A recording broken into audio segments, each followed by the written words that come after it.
সম্মানিত দর্শক, এই মাত্র পাওয়া কিছু গুরুত্বপূর্ণ আপডেট নিউজ নিয়ে আপনাদের মাঝে হাজির হয়েছি। যে ভিডিওগুলো সামাজিক যোগাযোগ মাধ্যমে ব্যাপকভাবে ভাইরাল হয়েছে, নেট দুনিয়া তোলপাড় সৃষ্টি করে দিয়েছেন।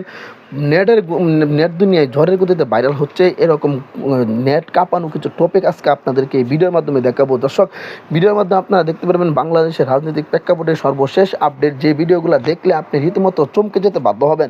দর্শক, বাংলাদেশে এই নির্বাচনকে কেন্দ্র করে এবং সাবেক প্রধানমন্ত্রী এবং ইউনূসকে কেন্দ্র করে কি হতে যাচ্ছে বাংলাদেশে, যা দেখলে আপনি অবাক হতে বাধ্য হবেন। তাই ভিডিওটি ধৈর্য সহকারে শুরু থেকে শেষ পর্যন্ত দেখার অনুরোধ রইল। চ্যানেলে নতুন হয়ে থাকলে সাবস্ক্রাইব করে রাখবেন পরবর্তী ভিডিওর জন্য। লাইক করে দেখতে দেখুন সম্পূর্ণ ভিডিওটি। এই যারা মুক্তিযুদ্ধকে যারা স্বীকার করেন না, তারা বাংলাদেশের উপদেষ্টা হয়েন না। দেশ পরিচালনার নামে তো শাসন চালাচ্ছে। আওয়ামী লীগের শান্তি সমাবেশ, আর এই সমাবেশের আয়োজক ঢাকা মহানগর উত্তর এবং দক্ষিণ আওয়ামী লীগ। এরই মধ্যে খণ্ড খণ্ড মিছিল নিয়ে সমাবেশ স্থলে আসছেন আওয়ামী লীগের বিভিন্ন ওয়ার্ডের নেতাকর্মী।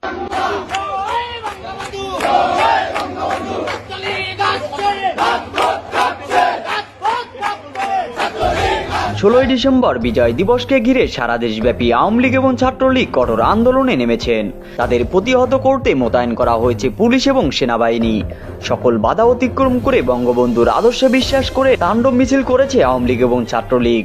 আগে থেকেই ছাত্রলীগ নেতাকর্মীদের অবস্থান, সেই দিক থেকেও আসে পাল্টা আক্রমণ।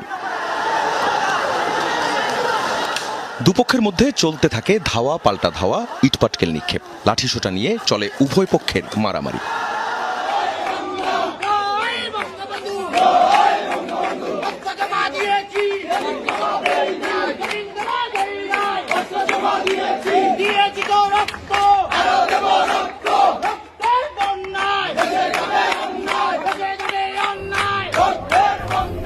আওয়ামী লীগের নেতাকর্মীদের চলছে গণহারে গ্রেপ্তার। এরপরও শত বাধা উপেক্ষা করে রাজপথে নেমেছেন নেতাকর্মীরা।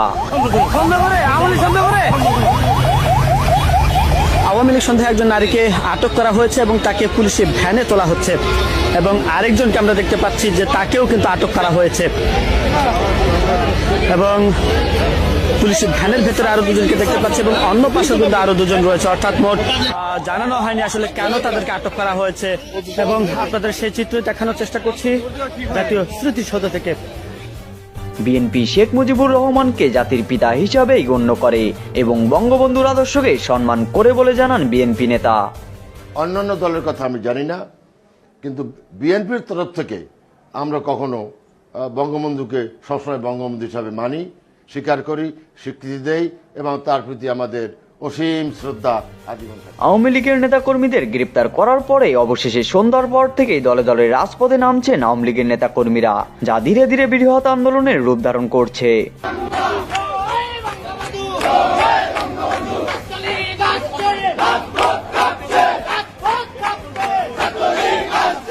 যারা স্বাধীনতা এনেছি বঙ্গবন্ধুর নেতৃত্বে আমরা মুক্তিযুদ্ধ করেছি।